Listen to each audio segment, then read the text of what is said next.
Good day and welcome to the Boom Bar on your Boom Radio NG. Sola Rogers in the building.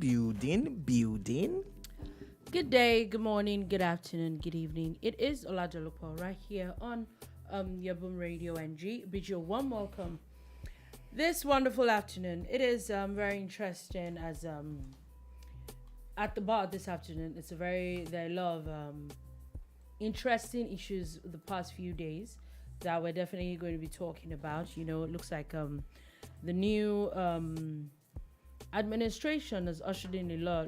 It's has definitely picked up faster than even a lot of people expected. So yes, we're going to be talking about all those things that happening in Nigeria at the moment. Then also when we move from the presidential to governors, there are a lot of things happening at the governorship level too. A lot of new governors seem to be shaking a lot of things up. So we'll get to that as well. There's a bit of sport news also that we will talk about today. That's what it is right here. And so again, we always like to say that for those of you who are joining us for the first time, you heard some of the things that we'll be talking about. But for those of you who are a part of the whole thing, Emma now, you know how they go. So be a part of it and please share, like, and let people join this live feed as we talk. Okay, so as we start today, it's a very interesting day today as we're going to be talking about a few things that affect Nigeria. First things first, news broke this morning that the CBN, the Central Bank of Nigeria, had devalued the Naira. And it was going all over the place. And I remember seeing that news this morning. I'm like, there has to be an official statement to this fact.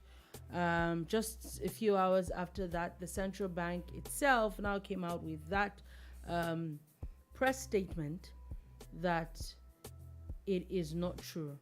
Because first thing that I felt that for you to take such a decision, not that they cannot, but you would expect that there's a proper press briefing, there's a proper meeting, and there's a proper press briefing to that effect, which definitely did not happen.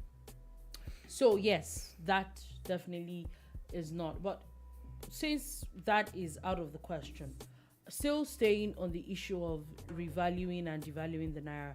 So I was reading a write-up this morning where someone had talked about how they feel that some people talked about how they feel it was okay to devalue the Naira, that how it was the right thing to do at the moment to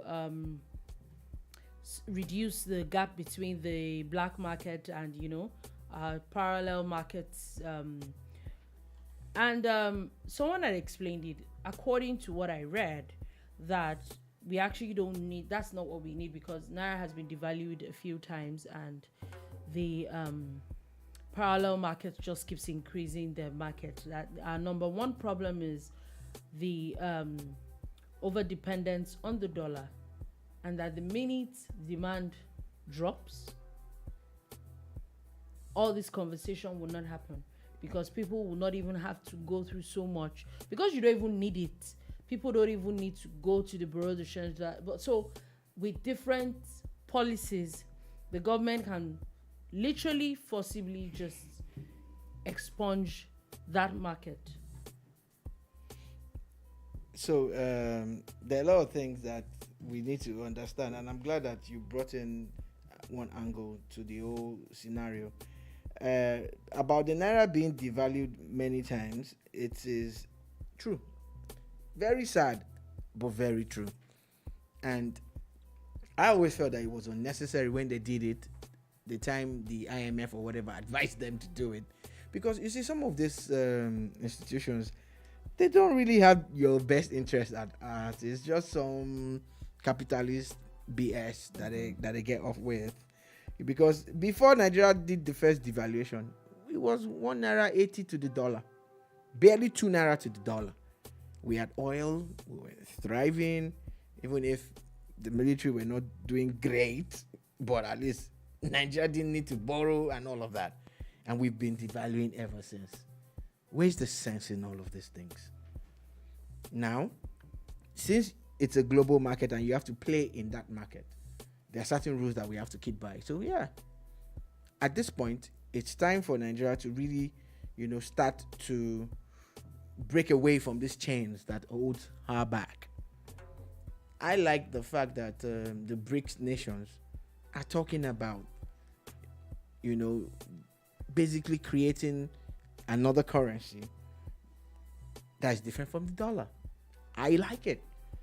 At times we hold back and everything because everything is dollar denominated. And the demand for the dollar is just too high. Then, one of the stories that you heard about the dollar being at 630 something naira is that, according to some of these media practitioners, media platforms, I read a story where they were talking about how they are putting a bid at the official 461 or thereabout, but that the CBN approved everything that everybody wanted at 600 and something. That's where the story for devaluation came out. Because most times when they even put in these bids and they ask for dollars on behalf of their clients or whatever, the banks now, they don't exactly get everything they want. Yeah. But now they're claiming, according to that story, that everything was approved at a higher. But now we know that rate. Stories, whatever stories, yeah, not true. Thank God that the CBN came out to quickly nip it in the bud. Thank God for that, right? But again, we always say that there's no smoke without fire. So it could be that there's some kind of fire being lit up somewhere, or there's about to start burning, or there's already simmering and it's about to catch on like wildfire. The CBN has come out to officially debunk that story. They cannot even prove it. The people who have said these things can't prove it. And we would have even been maybe speculating if the CBN did not quickly come to debunk that story. So the minute they came to debunk it, I think all that story is out the window, at least for now. Yeah. Basically. Yes, it is. So, but again, this is us saying that it's nice when you break news, either as a media practitioner or as just an enthusiast or a citizen journalist or whatever you are. But again, it will also be nice if you ask yourself, is it the truth? Is this story that I'm about to push out, is it the truth? Why are you so eager to be the first to break the news? To break the news, yeah. I always say to people that there's no award for breaking news. They give you award for best report of the year, and nobody, I don't know if Dolupo has said it before, the award for the first breaking news of the year goes to, come on. It might add to something if you break the right news all the time, maybe, but come on, let's also consider a whole lot of things, because the panic, is just going to be crazy, and you could actually be, creating more problems than could be envisaged. Because again, when people start to panic, and when panic buying starts, we all know what's going. Look at what's happening with the fuel. You understand? So it's just fake news. If they finally bring out something official, then we can talk about it. Then we can talk about it then. But at the moment, it is officially fake news. It is. Quickly, moving on from that, I'm moving on to something that seems to be plaguing everybody in Nigeria at the moment. What everybody is talking about, and it's about the subsidy removal, the fuel subsidy removal. And I'm going to go back to the speech, the president's inaugural speech, where he had specifically said fuel subsidy is gone. He did. A day after, of course, that's brought up some panic, and a lot of people were doing all sorts of things, and we saw some artificial scarcity out of the blue and all that. A day after, his media organization came out, put out a statement to say that that was not what the president meant, and that he meant that fuel subsidy will be gone after what what's the word now? What the budget actually specifies, which is at the end of June. So it was more like, oh, okay, there's still 1 month. People need to, and we saw even state governments go out to lock up people's stores and people's filling stations and all that, gas stations and all that. only for the NNPC, there was some funny lists that came out yesterday. Still not verified. Still not verified because the NNPC has still not said anything about that list. And talking about how fuel is now in like range of like 500, like 530 and all that per liter. A few hours after that, the NNPC put out a statement in my dictionary that makes no sense, saying that they have increased PMS fuel, basically saying that it has to do with market forces. Invariably, because I don't know what they mean. What they're saying is that they're selling fuel now. They didn't say it in those specific words without the subsidy, because there were pictures and videos all over of NNPC filling stations around the country selling fuel for as high as 511 naira in some places. Yeah. Now, my first question is, when the president said fuel subsidy is gone, did he really mean fuel subsidy is gone now or at the end of June? Because as we speak, there is still no clarification from the office of the president. Till now. Up until now. 2, the NNPC still did not give us a clarification. 3, NNPC bringing out that statement has nothing to do with other filling stations. Keep in mind that NNPC is now a private company, and they're saying that they're selling fuel, their fuel prices are increasing, and it has nothing to do with anybody else. 4, is it official that fuel subsidy is no longer being paid across board and we're just not informed? These are questions that require answers. You get, is it official that the last one is it official that fuel subsidy is gone? Nobody's saying nothing. Now, this is the third day of Tinubu's government, right? Guess It's so. the fourth day. Third day.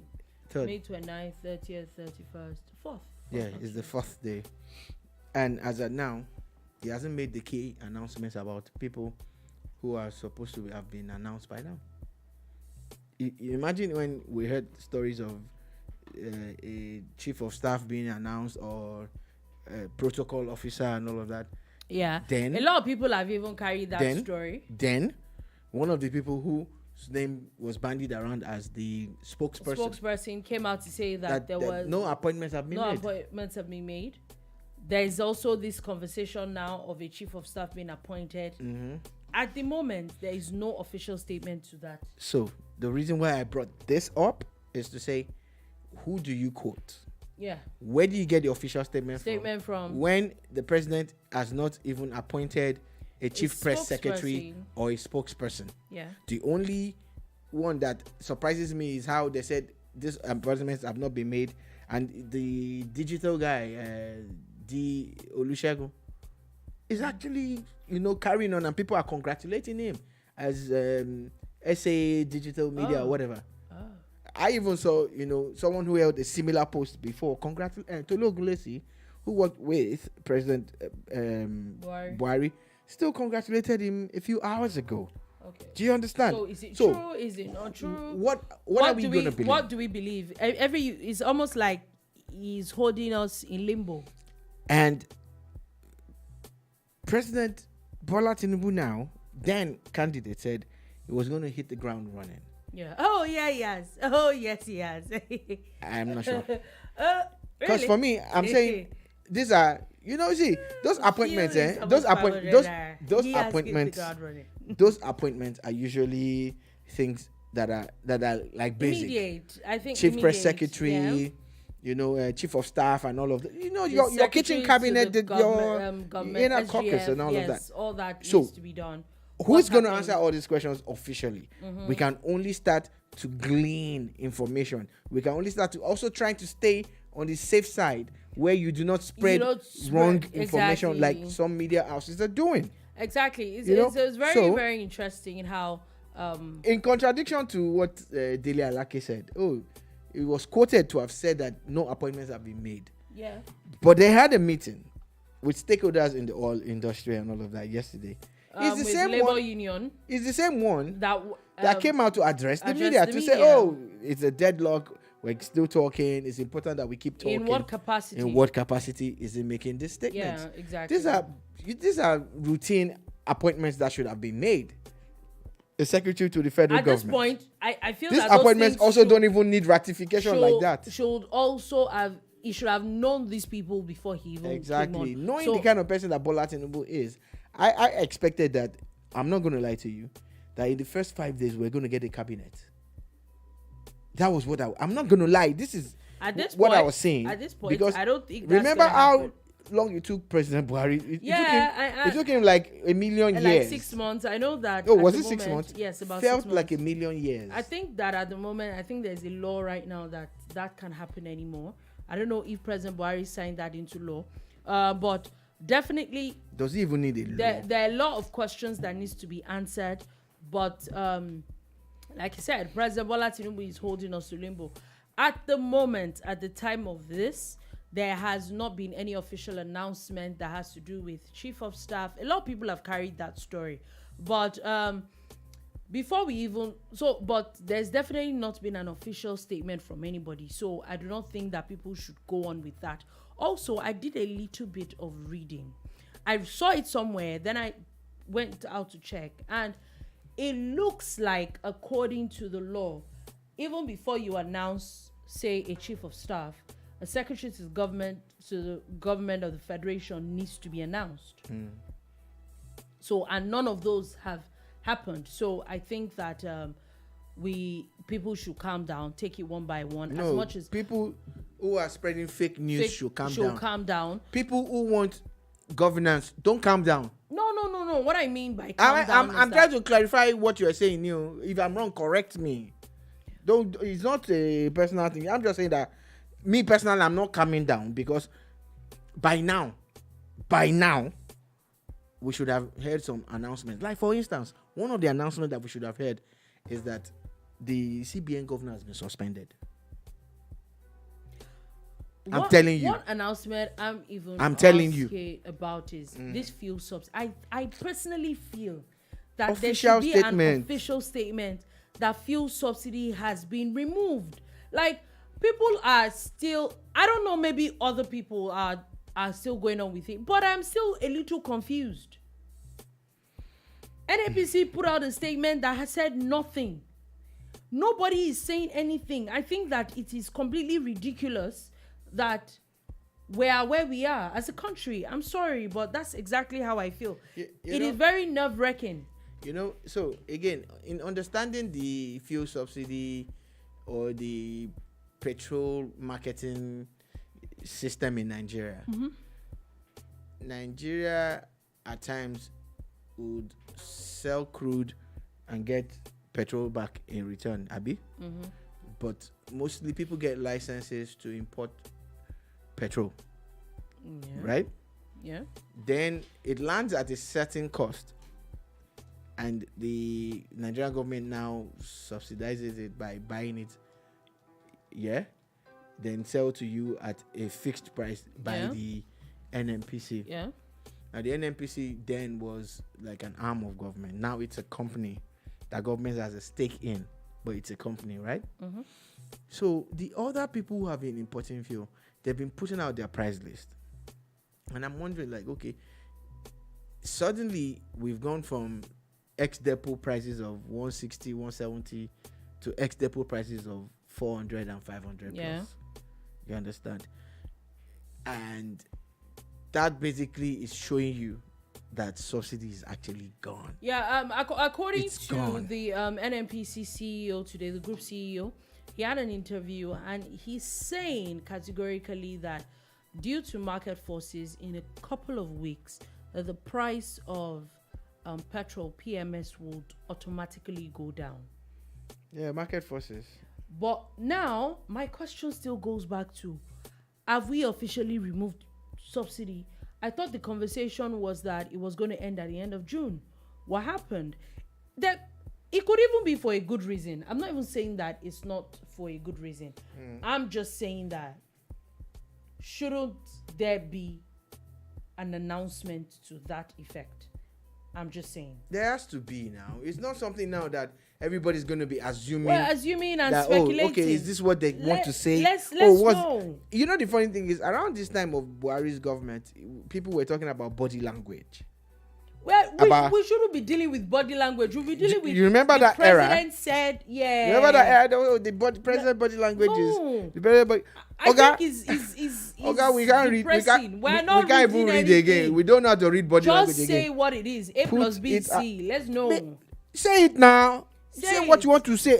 People already buy fuel at 500 and something. So let's just know and let's accept our fate and I'm not going to lie. We queued to buy fuel at 495 today. See, 495. The honest truth is that the one that is making me mad is that it's one thing to buy fuel at so expensive. It's another thing. I cannot be queuing for fuel that is expensive. I'm sorry. 495. I'm not going to queue for fuel that is expensive. It does not make any sense. Attendant is still asking for kickback. Kickback. Again. Are you well? I'm already paying such exorbitant prices. But if that's what it is, what we need to move forward in this country, please let's Now, personally, like I said a few days ago, I'm going to say it again. You know, I've always been of the opinion that subsidy is the only thing that government really does for the generality of Nigerians. We've been made to understand that there are other things happening around subsidy. Do you remember the video that one border patrol guy had made sometime last year, where he said he had been at one particular border point for over 10 years, and people were actually in that video, there were fuel tankers, 45,000 liters, 33,000 liters that were lined up, and he kept on saying that, look, they're taking this fuel into Cameroon, and that it's going to make a video to expose them.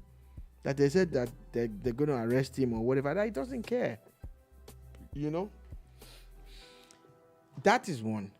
Two, we all know that when borders were shut by President Buhari for a couple of months, for a long time, a lot of all these countries, they were struggling to get fuel. So it is very, very obvious that Nigerian fuel, subsidized fuel, is being smuggled. This is going to have a ripple effect on our neighbors. But at this point, because it's detrimental to us. Apart from Ghana, all the other countries that we share a border with, most of them don't have. Cameroon has, they have crude too, yeah. And I read a story of how there's a particular part of their country where there are no filling stations. It's just fuel coming through from a certain country that is a neighboring country. I didn't mention any country. I'm just saying you people should look into it too. It's not new, and it will not be rocket science to find out. So again, first subsidy might eventually and should eventually be a good omen. I pointed out how diesel is now as low as 500 naira. Yeah. Remember when diesel was 700 plus? You know, 800 plus, in some places 900 plus. It kind of is what the NNPC group CEO was talking about, that market forces will come into play and these things will reduce. And we also know that, and all of these projections, what's it called? Once market forces, increases global prices, it is what it is. So, and all of this is even based on imported petrol. Everything we're talking about now is based on imported petrol. Yeah. So hopefully when, the Nigerian owned, either the private or the government owned ones, come on stream. The honest truth, hopefully it will drop it down a bit. Maybe not as much as we're expecting it. Not maybe. It will not go back to 195. Let's say what it is. It most likely would not. And you never can tell. Yeah, we never can. Eventually, you never can tell. Fuel is not that cheap around the world, so I don't think. Well, you never can tell. I personally don't think it will, but we'll see how it goes. But there's been a lot of reactions coming from what's it called now, with the assumption that fuel subsidy has been removed. Now, the House of Reps has today put out a statement talking about how they feel that all form of subsidies that the government pays should be removed. So for people that do not know, there are a lot more subsidies that are being paid other than just fuel. They're talking about how all these monies can be used to get palliatives and basically have create a whole system that actually gives the Nigerian person a soft landing, other than just continuing to pay subsidy. Also, interesting facts right here, as someone that we all know that is a huge not a huge supporter of Bola Tinubu, that is Charlie Boy, has actually put out a statement today saying that the time to remove fuel subsidy is now. There are a lot of people, if we cast our mind back to time during before elections, during campaigns, I remember the PDP presidential candidate had talked about taking it off. In fact, the Labour Party candidate Peter Obi had talked about how fuel subsidy is a scam and it should have no place in government. So I think that at the end of the day, it's probably a consensus, or more like it's more of a Nigerian thing now, that where we are right now, fuel subsidy has to be removed. Yeah, you do remember that the presidential candidate of the PDP, Abubakar Atiku Alaji, even referenced how when he was in government, he was in charge of the committee that was looking into fuel subsidy removal, and that they had already done some stages of it. That it was now on the government of Yaradua to finalize the removal, but he said he didn't understand what went wrong there. Yeah, I think I watched that interview, and so basically, there's always been this conversation. There's always been a conversation around it. Remember, I think that was what caused the Occupy Nigeria protest. Yeah. Then, because just woke up January 1 and say, kaboom. Yeah, I always like to clarify a bit that the real issue with that was the way the government had gone about it. There was no information around nothing. It, which is the issue that I think I'm having right now with this. Yes, we knew, even though we cannot say we didn't know fuel subsidy was going, but at least we thought we had like a month. I'm just saying, putting it out there. So a lot of people have come out to say for and against, how talking about how, or more people, let me put it like that, more people have come out to talk about how fuel subsidy needs to be removed. I read a report earlier today how fuel subsidy in the year 20 that was being paid in the year 2022 was much in the budget, was much more than our health and education allocation. Poles apart. I think that is ridiculous. Yeah, one of the most ridiculous things that you also heard is how the NNPC as a company says its entire income goes into fuel subsidy. You're talking about over 2.8 trillion, about 3 trillion going into subsidy. Then government even needs to borrow more money to make up the difference of 6.2 trillion. I think that for it's a period lot of 6 money. months. It makes sense. It's just going to be hard. I think that for the moment it's going to be hard. Talking about things to cut, one just needs to more like cut your coat according to the amount of petrol you have at the moment. So there's no gallivanting all over the road. Now let's talk about it a little bit more. So why are people complaining about, especially opposition party people, complaining about fuel subsidy removal?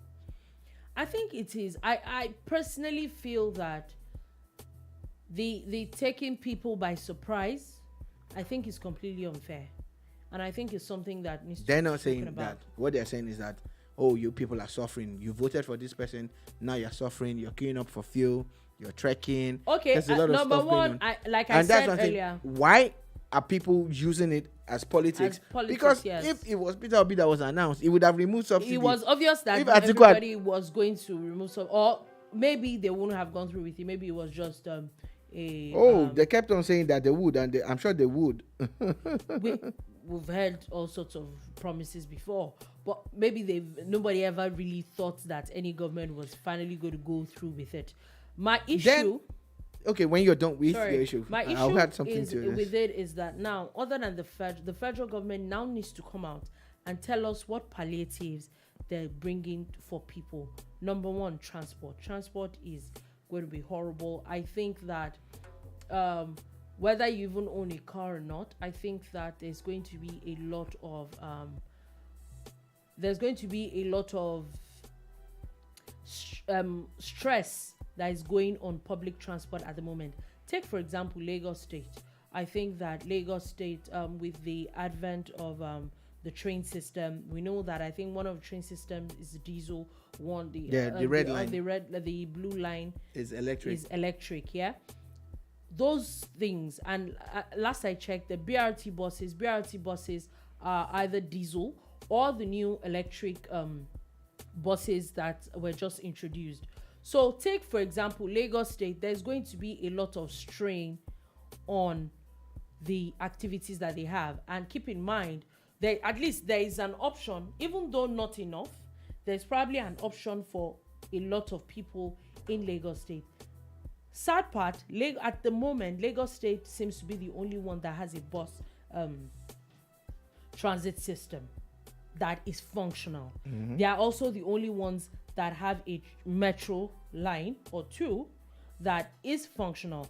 It might not take everybody in Lagos. A lot of people might say, because the honest truth is that if I don't have any business in some parts of Lagos, which I've not had in years, I probably will not find, there's nothing I'm looking for. Yeah, because what route are they plying? Exactly. And which one are you going to get? But the honest truth is that the people that apply that route, which they probably do every day, they will have a bit of succor than going to the buses. So now, what are the state governments also doing to help this system? Also, the federal government. Take, for example, Lagos-Ibadan train.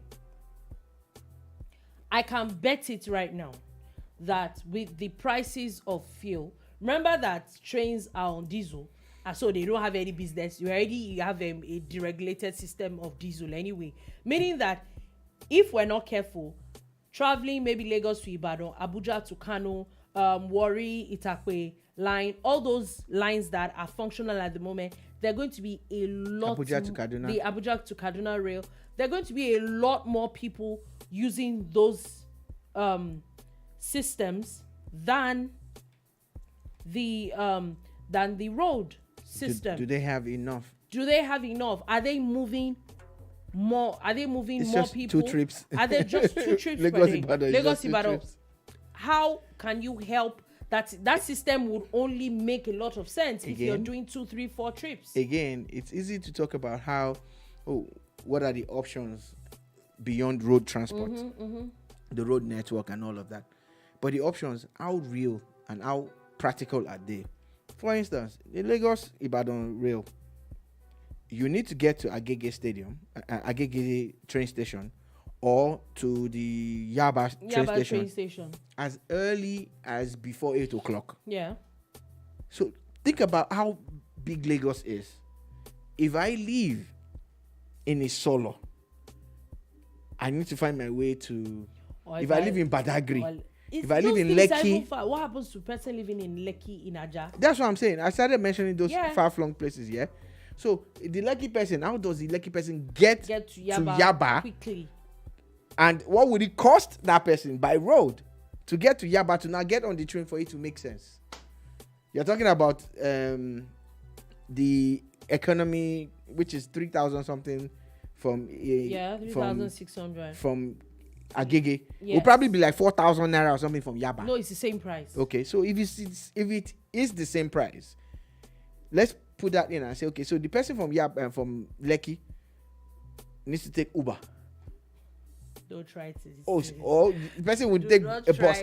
So some of those options are not even practical. They're not. Some of That's them the are truth. Practical, yeah. But in a place like Lagos State, it might be practical because even in the locale of Yaba or Agege, there are probably a lot of people. They call Lagos the state of aquatic splendor. That's what they call it. Aquatic. Play to your strength, dear Lagos State. For instance, the canals. Dredge the canals and put barges and boats on them. There are rivers and streams across the whole of Lagos. Mm-hmm. So it's time to look at waterways and really do a lot of waterway transportation. Yeah. Now, for the other part of Nigeria, the rails cannot come fast enough. It can't work at the moment. Right now, so buses here we are have probably your faced fastest with road transportation still. That's the most accessible form of transportation. The fastest way that can work at the moment. And now my question is that how many states are looking at this and looking at it critically. We can't continue. But the truth with mass transit is what a lot of people don't understand is that the more people get on these long buses, the less cars on the road. Yeah. As much as you say, okay, fuel is expensive, it also means there's less carbon emission. There's less traffic on the road. So it might not totally be a bad thing. The issue is just that people should have options. Maybe this will have a ripple effect on the rail system in Nigeria again, even as difficult as I believe it is. Because again, even when you get to Ibadan, need to step it up. You drop off at Omiadio, or you drop off at Monia, and those are two far-flung places again in Ibadan. I think Lagos even seems to have the best arrangement when it comes to, because they're at least it's in the metropolis. As much as you might be far from a lot of places, it's still really like at the metropolis. I think that a lot of things need to be done. The federal government needs to take some action, or more like, first things first, even let us know what is happening. Then because there were a lot of what's the word now? There were a lot of promises that was going to happen. What happens now that we're where we are now? Are you really going to put action to your words? And that is where the issue comes from. Also, moving on from that, the president is said to be meeting the Senate president and the Speaker of the House of Representatives in Aso Rock at the moment. There is no announcement of who is his chief of staff yet, so I'm not understanding where people are getting a lot of their news from. Anyway, another thing I want to talk about before we leave the issue of the president is the president had talked about he had a meeting with the security chiefs this morning, and after the meeting, the national security advisor had come out and spoken that the president during the meeting has said that he will not condone agencies not working together at the moment, working at cross purposes right now. And maybe it came out from the conversation or the issue that happened with EFCC. Between the landlord and the tenant. And the DSS. We know that at that meeting, there were all the security chiefs, the Inspector General of Police, the DSS Director, the EFCC Chairman. You know, the basically all the security agencies, their bosses were at that meeting. So, I think that this is probably the way to go. We can't continue like this. It's not the first time this drama happened. Remember, and I will not get tired of saying it, when the Nigerian police and the Nigerian army were having a Twitter battle. Between a battle, yeah. Remember clashes between other parastatals? Oh yes, there was NIPOST and FIRS. There was a Ministry of NITCOM and I think Ministry of Digital Planning, something funny like that. Do you understand? There's always one thing which we saw a lot with the Buhari administration. I think that first thing, the president announcing that the DSS should cut the nonsense that they were doing, I think was a way to go. It was timely. But also, him now finally talking about it over, so all of you, let's all have sense. I think that because I'm not sure that I remember any time there were any of these rancors, the presidency ever said something about it. Yeah, maybe they did, but we didn't hear it. Maybe they didn't want us to hear it. But the ones that they were fighting, we heard. You know, but again, when you put proper structures in place, you know, when there's a clear-cut vision, and everybody knows their place. You know your place. You don't understand, like, this is how things should run, because it's completely disgraceful when you look at especially the military, you know, people. It's disgraceful when you see that they are loggerheads. Yeah, they're supposed to be working together. If I might, I remember that police and army thing, and I'm like, if the police and army are fighting, we are going to. You see, you know the bad part about all of this is that even criminals respect themselves. They respect toughs. They say, "Oh, this area is for this gang. Yeah. Don't go there." Do you get? So why can't the military, Let the everybody police, and respect also them. Yeah. let there be a clear cut Exactly. vision. DSS and EFCC. Learn from Respect criminals. yourselves. Respect yourself. And anytime you people would, it's just a joke. Because so tough when you say. I'm just saying it. Anyway, kudos to the police. I saw a video of them decapitating a particular police officer for extorting a Nigerian, and I think that is the way to go. We need to continue more of that, actually. more of it, not just even decapitating them, even prosecuting these people. We need, as much as they claim that, the police always say that the police is your friend, they're just some bad eggs. Those bad eggs, you need to take them out. Bad eggs. Those bad eggs definitely need to. Bad eggs. they definitely need to be taken out. And so let's move on from the presidency. If any news comes out from there, again, we definitely will say that before we leave the show. But anyway, moving on from that, and let's move on to before we move on to governors and a lot of governors giving, sacking anybody sackable, do whatever it is they like. The tribunal has today slammed the Labour Party for lack of preparation as they have now adjourned hearing. We know that for the past few days, for people that don't know, may be wondering why is only Labour Party in the news. The Labour Party is the one that it is their turn to put out their case and their petition and prove their case. At the moment, we know that the court had given them 3 weeks. Now, the tribunal, this has kind of been happening for a few days now, so I'm not sure that I would blame the tribunal on this one. We know, was it yesterday or 2 days ago, where they were talking about how they had not submitted documents that they were going to tender, that they had given a schedule of documents they were going to tender, but they never, which according to the law you're supposed to give all parties involved, which they did not.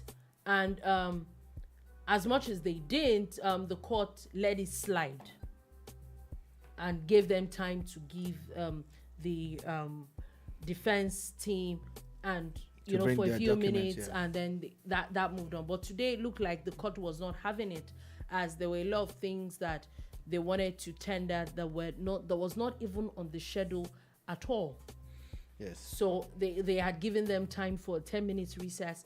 They came back. They were still kind of all over the place, and the tribunal, the chairman of the 5-man chairman of the panel, had to actually give them a little bit of talking to. Yeah. Okay, so again, that's generally what has transpired at the presidential tribunal in Abuja. There's another kind of information, it's out there all over Twitter and everything, where they have now brought in the documented proof that they said they were going to bring in. You get, they brought it in, and they're saying that, oh yeah, we have we won the election, and now we have the documents to prove it. They tendered those documents today. That's an update to what happened in court. You get that, oh yeah, because we know that the PDP had brought in their own earlier, and now we have this particular set of documents from the Labour Party. Yesterday they couldn't sit because they said 2 of their major witnesses were ill. Their staff were ill. 2 members of their staff, and they were instrumental to everything that they are doing. So it's not going to happen. All right. So they have now finally brought in their documents, and it's been accepted by the court. So I really just think that we should moving forward. I think that not just Labour Party, everybody needs to learn from it. Especially when you're the one taking some people to court, you're the petitioner. You should actually get your act together, and already it kind of gives you like, are you sure you don't even know what you're doing? So anyway, we will see how that pans out. They're going at it every single day, so there's definitely news coming from that angle. Now let's move on to governors. As we said, as much as we're not hearing a lot from the presidency, a lot of governors are not wasting time at all. First things first, the Plateau State of Assembly has now suspended all 17 local government chairmen in the state. In which state now? Plateau State. Okay, Plateau. And there is a lot. I think we first heard about this yesterday, that the governor had suspended them, and I was wondering, like, okay, does the governor have such powers? Now, there was now a motion that was that bothered on financial impropriety leveled against all the local government officials, and now it is official that they have now suspended all of them. The State House of Assembly has suspended them. Quickly moving on from that, very interesting. Governor Alia Father Alia of Benue State. Yes, Father. He is the new governor of Benue State. He has now gone ahead to sack all former Governor Ortom's appointees from the MDAs, and every director, everybody has sacked every single person. Yeah, I'm sure a lot of people already know that. I saw a report. I think it was a Channels TV report where he had gone to the ministries to do some inspection, and they showed tire tracks from some oldish looking car park, and it looked like they had just dragged some vehicles out or driven some vehicles out. And it was like, okay, that he doesn't want to preempt them, but what has happened here? It showed that those cars were recently moved. I saw the tire tracks and all of that. Where are they? Where are they and all of that? So I think the DG or permanent secretary or something responded and said, there were old trucks that were dragged out, and the government had agreed to do all of that and all of that. Again, it starts to make your government look funny when in the dying minute of your government, in the dying hours and dying seconds of your government, you're disposing of assets and all of that. I don't think it's a good look on anybody. But they said they're going to investigate. Yeah, talking about assets. Zamfara governor has accused the former governor Matawalle of stealing 17 vehicles, televisions, and cookers from the house of the State House. It's possible that those things happened. It's possible that Matawalle didn't know about it. You see it now. It's a frenzy when these guys are leaving, and it's also possible that he did. But I at times I want to approach those things with caution. Again, if you had proper security in place that is not affected by a so-called transition, nobody can come in and take anything that they're not supposed to take away. But you hear all these stories all the time. One person took this and took that and all of that. Then the government has to replace all those vehicles and all. It's just ulisha. People are just stealing and all. So even if Matawalle didn't do it as a governor, maybe people who lived with him or work with him, like you said, there should be a system in place. There should be a system that goes beyond transition and says, no, you're not allowed to take these vehicles out. These vehicles belong to the state government, not to any individual. Yeah, exactly. Also, the Niger State governor has now sacked all political appointees. Looks like everybody's going on his Governor Bago of Niger is someone that I have a lot of interest in. I've been following his career. And yesterday, he actually visited a so-called market. Now, imagine setting up a market on an expressway that leads to Abuja. So he's gone there to tell them that they cannot... You can't stay there. That the market cannot stay. He went there and he spoke to them. But my question is that they had a governor before. For 8 years. Exactly. And 8 years before that. And, at least they've had a governor for at least since 1999. Yeah. Nobody felt that place was not good enough. So it takes a new guy to come in to say you can't put a market on an expressway.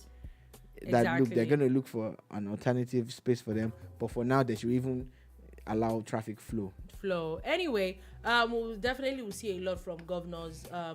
One governor that we also saw a lot of drama coming from was Oyo State, and there's also been people from Oyo State really need to be careful at this point. There's been a lot of conversation of gunshots and all in some particular areas in Ibadan. Someone said it's a family affair. Let us now talking about family affairs. Let's look at it. Human rights lawyer Pelumi Olajengbesi has now described it as pure political vendetta. Yeah, well, he might have his facts. He might have. I saw a lady who made a video. I don't know, because again, you can't just take what everybody says as law. Yeah. I saw a lady who made a video and she was alluding to all sorts of things, but basically indicting the governor.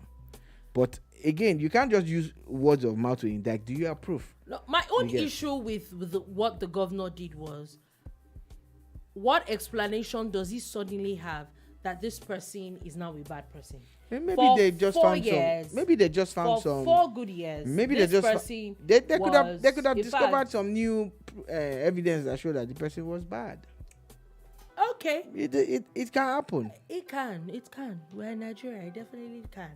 Anyway, moving on from that quickly, let's move on to a bit of foreign news. As Sudan's army has now suspended its participation in ceasefire with the country's paramilitary forces. Yesterday, there was talks about this extending ceasefire. Now, looks like there's no The military and nobody's talking about Sudan anymore. Yeah, of course, it's Africa. The military rulers and leaders of Sudan are hell bent on destroying their country. Yeah, I think so. At this point, they might require a stronger, involvement by the African I think Union. the African Union Don't should wait. have Don't wait troops. for the United Nations. No. Don't wait for anybody. You need to make You guys both need of to boots move both in of them out. and protect what is left of Sudan. It's a massive country, with massive Yeah, potentials. the thing they need to boot both of them out. That's the way I see it. Quickly, also, Russia has now fined WhatsApp for not deleting banned content. They're talking about how Russia has banned there's some things that Russia has banned not to be on WhatsApp, and now they're saying that they're now charging them 3 million rubles. That's about $37,000 for not deleting banned content. Well, WhatsApp is a rich company. It's just $37,000. Yeah, they're rich. I'm guessing. Rich I'm company. guessing they can afford it. Yes. Quickly. But you know that they have their own Russian versions of WhatsApp. So I'm wondering why they have issues. They've not banned WhatsApp yet, have we? Anyway, Canada is now set to become the first country in the world to place health warning labels on individual cigarettes. We know that it is a global thing, and I know it's even also not a Nigerian thing for you to have the warnings no on branding, cigarette no packs, labeling, and all. Yeah, on cigarette packs. they're not allowed to advertise, but they're still selling. That's So- the one that So amazes me. this is the scenario. Which camera are we on now? At the moment, that one. That one. So this is the scenario. So you buy a stick of cigarette, and there will be a label that tells you don't smoke.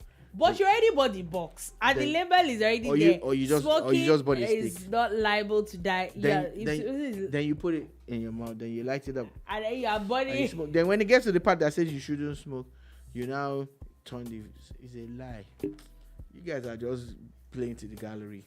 I personally if you think really want to fight smoking, the companies who take them out of business. But you can't. You know why? Because making a lot of money. income The income that they're getting from destroying people and that they're paying you.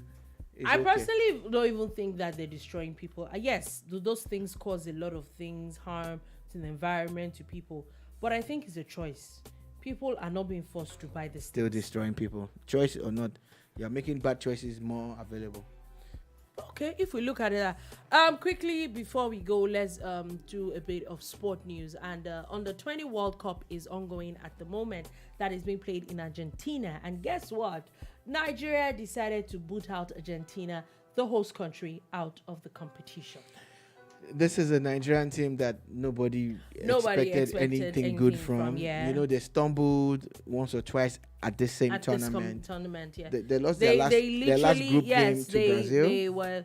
They qualified by the whiskers. Yeah. Yeah, third best losers and everything. In fact, someone wrote an article. If you Google it, it said playing on an empty stomach. That's how terrible things have been for this team. But you see, Ladan Boso seems to be confident in his boys, and he was able to, galvanize his squad. When I saw the first half had ended goalless, I had written them off too. I'm not gonna lie, because Argentina have the best record at the under 20 World Cup level. No country in the world comes close to them. In fact, what Nigeria did right now is said that no country has ever done it. So the team that qualified as lucky qualifiers against the host nation that had the best under-20 World Cup, it was a no-brainer. But apparently, it is a brainer. It is a brainer. After what we saw at the World boys Cup came last through. time. Second half, they came out like a house on fire. It was two a big goals. shout out Whatever to the coach Ladamboso. said to them, it definitely worked. And here they are. They're moving straight to the quarterfinals. Also, yesterday, very interesting at the Europa League final. Sevilla defeated Roma on penalties. I think after extra time, he ended 1-1. And the interesting part was that it was actually an own goal from Roma that actually gave them Sevilla that goal. And then he ended 1-1. And then he went to penalties. And Sevilla has now won the 7th Europa League Cup. You mean Europa has now won the Sevilla Cup? Or Sevilla has won the Sevilla Cup? Has won the Europa League Cup 7 times. Sevilla, that's all I have to say. No. Am I here to hear what you have to say? Yes. I can't talk. Because you are good. Please, my friend, let me speak for other people that are not here. Sevilla should be allowed to create their own tournament. But there's now a lot of controversy about Sevilla winning this particular cup. We'll come to the controversy. Let us first come to the fact that they have won. Okay, Sha. Sevilla they've won, Sha. And Europa are pari passu. They are 5 and 6. This team wins Europa, qualifies for Champions League, drops down to Europa, and wins again. They do it all the time. They are more or less like. Maybe they should just stick to Europa. Hey, it's not only sticking alone. They should just tell them. Okay, if you win Europa, you officially get to Champions League. Yes. It's time for UEFA to create the Sevilla Cup. And, because it looks like whenever they are in it, they're going to win They're going to win it, yeah. A big shout out to Sevilla. Massive team, massive result for them. Now, sentimentally, a lot of people were rooting for Jose Mourinho. A Roma team that nobody gave a chance. Last year, they won the inaugural European tournament that was created. Yeah. Then they qualified for Europe and they made it to the finals. They really did. It was a big deal and everybody was expecting something huge because Jose hardly ever loses in a final. He makes it to a final, game over for you. And because the people talking about officiating, I saw a video. We both saw that video of his reaction after the game, after they had lost, how he actually used the F word, F-bomb, and he was talking to the referee, in the tunnel somewhere. I think it was like a car park or something under the stadium. And I'm like, no, come on, Jose, you don't have to go that far. The bottom line is, there's nothing you do that's going to change the result. It's going to change. No, there's nothing at that moment. Nothing ever changes all those results. Anyway, finally, before we go, Arsenal's Bukayo Saka has now arrived in Nigeria. It's said that he's supposed to be here for a few days. There's talks of him even meeting the governor of Lagos State. It's not the first time that Bukayo is coming through. Mm-hmm. And for those who don't know, as young as Bukayo is, he has done more for Nigerians than some old politicians. Was it last year there was talks of him paying taking for people surgeries to hospital, paid for their surgeries. He's done a whole lot of corrective surgery. Yes. He's done several things. Now, so if Bukayo decided to play for England, it was purely, based on being a British boy who grew up. But professionalism. He recognizes, professional result decision. But he recognizes the fact that he's Nigerian and he loves his Nigerian heritage and he keeps coming back to give back. I saw his arrival video, the people hailing him and all. He was just all calm all through and I'm just happy for him. So a big shout out to Bukayo Saka. Amazing season he had, regardless. Yes, he actually did have an amazing season. And on that note, that is all we able to take today on the Boom Bar. Thank you for listening. Thank you very, very much for watching. We'll be back again tomorrow. Tomorrow is Friday. It is the New Music Friday. There's a lot of music that are already dropping. We definitely will bring everything here tomorrow on boomradio.com.ng. Have a beautiful, beautiful day. And peace.